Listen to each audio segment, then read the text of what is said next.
Seru, Caimin berseteru dengan Yeni Wahid di Twitter sampai Denny Siregar dibuat girang, ditulis dari berbagai sumber.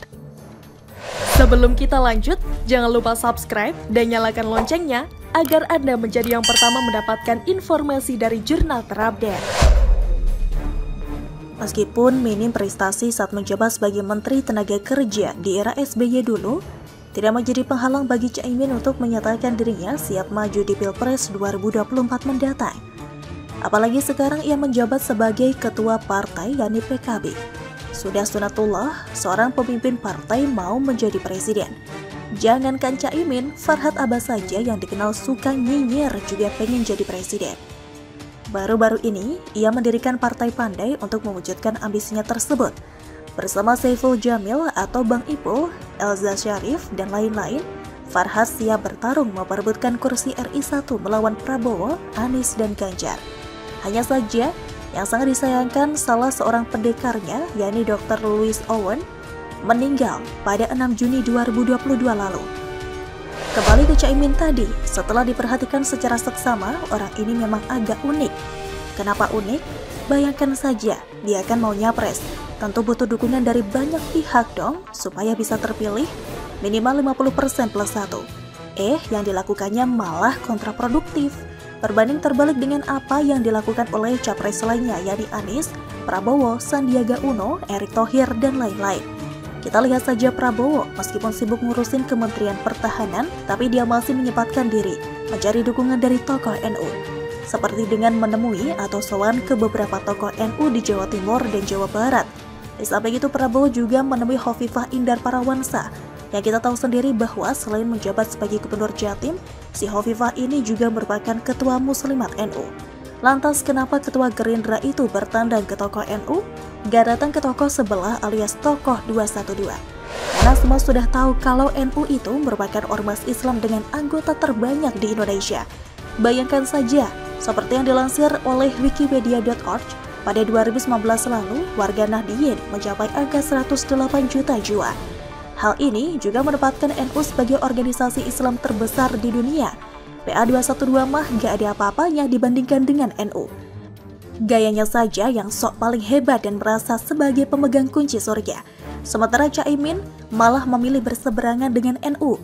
Pada Mei 2022 lalu, ia menyampaikan pernyataan yang terkesan merendahkan Ketua PBNU Gus Yahya. Mantan One Team Press Jokowi itu dikatakan oleh Caimin omongannya tidak akan berpengaruh apa-apa terhadap solidaritas pemilih PKB yang berjumlah 13 juta jiwa itu. Leading PKB memang dengan konstituen yang sangat solid, pasti fix. Kita punya modal suara 13 juta yang sangat loyal. Di survei semua lembaga survei, pemilih PKB adalah loyal, solid sekali sampai ke bawah. Demikian yang disampaikan oleh ex-wakil ketua MPR tersebut. Nah, uniknya yang dilakukan oleh Caimin justru merapat ke PKS. Padahal ideologi PKB dan PKS itu kan bertolak belakang. Artinya apa? Koalisi PKB dan PKS yang disebut koalisi semut merah ini justru bisa saja merugikan PKB sendiri, lantaran ditinggalkan oleh pemilihnya. Selanjutnya Caimin juga berseteru dengan putri Gus Dur, Yeni Wahid. Yang hal ini berawal dari pernyataan Yeni yang mengingatkan agar Caimin tidak usah memaksakan diri maju di Pilpres 2024 kalau elektabilitas masih rendah. Kita mengimbau politisi yang surveinya tidak terlalu mengangkat jangan terlalu ngotot maju Pilpres. Yang paling utama Ketua Umum PKB itu tidak boleh kemudian mengambil posisi berseberangan dengan NU, kasihan umat di bawah. Demikian ujar Direktur Wahid Institute tersebut. Padahal kita tahu sendiri bahwa nafsu pengen berkuasa Caimin kini lagi meledak-ledak alias lagi tinggi banget. Hal inilah yang kemudian membuatnya tersinggung dengan ucapan Yeni itu. Melalui akun Twitternya @caiminno, Caimin menyerang balik Yeni dengan mengatakan, Yeni ini bukan PKB, bikin partai sendiri saja gagal lolos. Beberapa kali pemilu nyerang PKB gak ngaruh, PKB malah naik terus suaranya, jadi ngapain juga ikut-ikutan ngatur PKB. Hidupin aja partaimu yang gagal itu, PKB sudah aman-nyaman kok. Serangan dari Caimin itu pun dibalas oleh Yeni dengan pernyataan yang lebih menyakitkan lagi, melalui akun Twitternya @yeniwahid. Inggih Cak, tapi ndak usah baper toh Cak. Dan memang benar saya bukan PKB Caimin, saya kan PKB Gus Dur. Caimin juga belum tentu loh bisa bikin partai sendiri, kan bisanya mengambil partai punya orang lain. Mak jelek. Ada benarnya juga sih apa yang disampaikan oleh Yani itu, meskipun partai yang didirikannya Partai Kedaulatan Bangsa di tengah jalan kurang berkembang, tapi setidaknya dia punya pencapaian pernah mendirikan partai.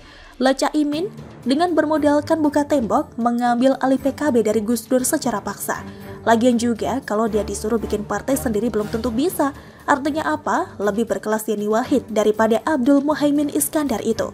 Lantas apa dampak perseteruannya antara Caimin dengan Yani Wahid tersebut?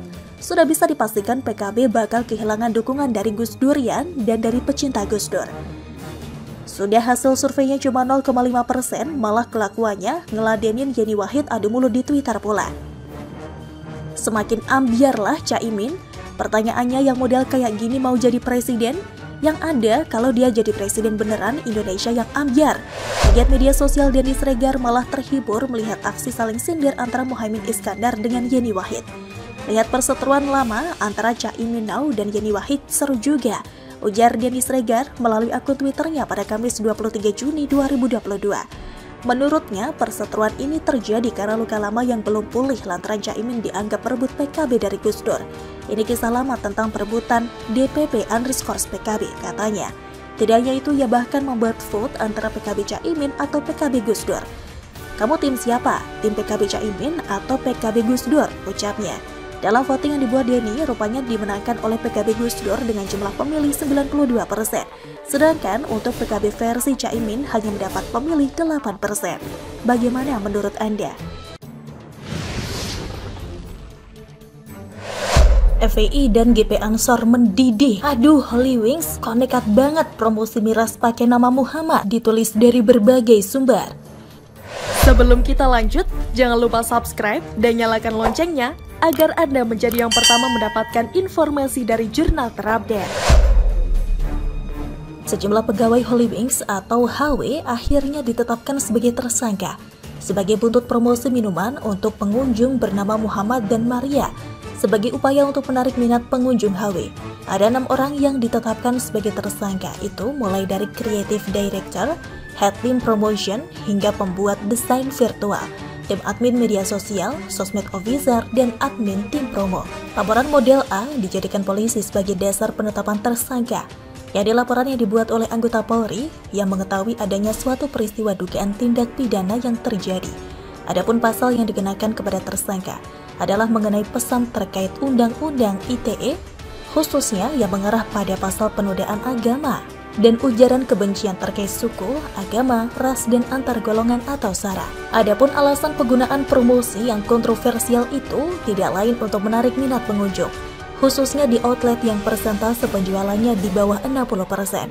Membaca berbagai pemberitaan yang saya baca dari berbagai sumber, tampaknya promosi tersebut mendapat reaksi keras dari masyarakat. Tidak terkecuali dari para netizen yang mayoritas mempertanyakan kenapa HW kudu memakai kedua nama itu buat promosi mereka.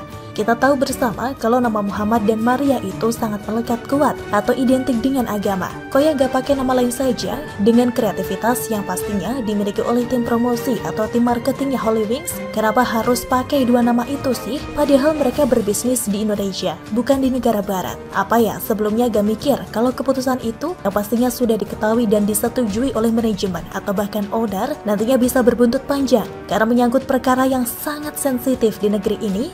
Ya salah kalau sebagian orang lantas menganggap bahwa promosi dari Holy Wings ini terbilang sangat nekat, bahkan bisa dianggap bodoh karena cari-cari perkara. Kok yang menyenggol soal agama loh? Meski mereka bisa berdalih, itu kan cuma nama. Sekali lagi mereka tampaknya lupa bahwa sedang berbisnis di Indonesia. Meski begitu ada sedikit catatan yang ingin saya tambahkan. Seharusnya kalau mau menetapkan tersangka ya sekalian saja para petinggi Holy Wings ditangkap. Karena seringkali anak buah hanya melakukan apa yang diperintahkan oleh atasan mereka. Betul, jadi bagaimana sekarang? Ya kita tunggu saja efek bola salju dari peristiwa ini. Meski manajemen sudah meminta maaf secara terbuka, tapi feeling saya kok buntut dari kasus ini nggak akan berhenti hanya dengan penetapan tersangka dari pegawai Holy Wings karena promosi minuman gratis untuk kedua nama tadi ya. Sebagai informasi tambahan, Front Persaudaraan Islam atau FPI dan Gerakan Pemuda atau GP Ansor satu suara soal kecamannya terhadap Holy Wings. Hal itu terkait viralnya promosi minuman alkohol untuk pengunjung Holy Wings yang bernama Muhammad dan Maria.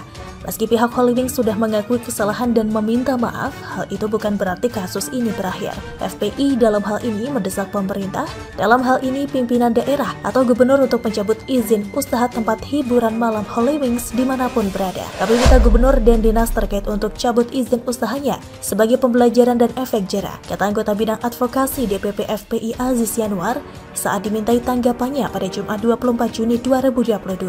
Aziz menilai promosi yang dilakukan oleh manajemen Holy Wings telah menghina dan menistakan agama, sebab kedua nama yang masuk dalam promo tersebut identik untuk kedua keyakinan.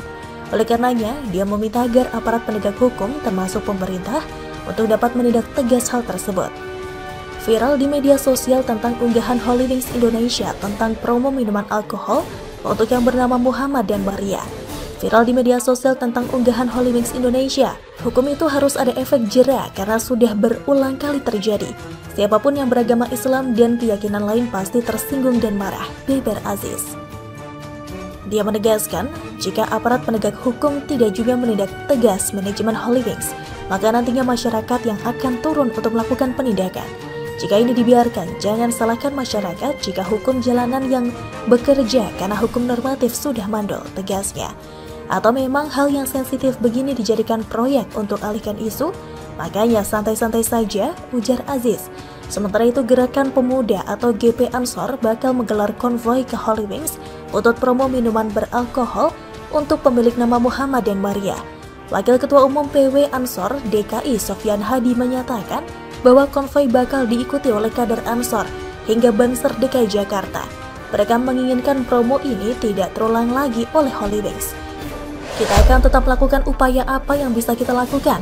Seperti nanti malam, kami akan konvoi sama kader-kader Ansor dan Banser DKI Jakarta untuk memastikan bahwasannya tidak ada lagi penistaan, kata Sofyan di Bareskrim Polri Jakarta Jumat 24 Juni 2022. Sofyan menuturkan bahwa nantinya titik konvoi bakal terpecah di sejumlah wilayah di Jakarta, di antaranya kawasan Gatot Subroto, Senayan hingga Pantai Indah Kapuk atau PIK. Nanti sore ini pasca Jumatan kami akan konsolidasi memastikan titik mana yang akan kita konvoi bersama. Insya Allah gak anarkis lah konvoi saja, gak sampai gerebek, mudah-mudahan gak ada penggerebekan, jelasnya. Menurutnya Holy Wings telah merendahkan Nabi Muhammad SAW dengan mencantumkan nama tersebut pada minuman alkohol gratis. Padahal minuman alkohol dilarang dalam agama Islam. Muhammad nama kebanggaan dan hampir mayoritas muslim. Kalau Muhammad ini dengan mendapat free minuman beralkohol itu logikanya sama dengan disuruh untuk meminum yang namanya alkohol, di mana notabene-nya alkohol ini haram bagi umat muslim, bebernya. Bagaimana menurut Anda?